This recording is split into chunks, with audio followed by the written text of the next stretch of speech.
In today's video, I'll show you how to fix SoundCloud not available in your country. So how I like to do this is that I use NordVPN because in this case, since SoundCloud is not available in our country, that means that we are geo-blocked from SoundCloud because we are in a country that SoundCloud is currently not available in.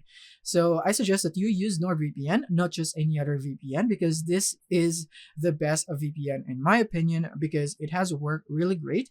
Even with Netflix geo-blocking wherein you can't access specific movies, you'd be able to do that here in NordVPN. So once you have NordVPN, you want to open this, and then basically you just want to connect to the USA server. In this case, you will be sure that SoundCloud is available in your region. And now, once you have turned that on, then you can now go back. And then from here, you can now go into SoundCloud, and then you should now see it working once you're connected into the US server of NordVPN. So you want to open this.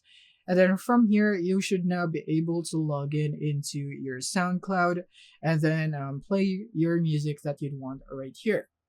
So yeah, this is how you can fix SoundCloud not available in your country just by using VPN to modify the location of your device. Thank you for watching.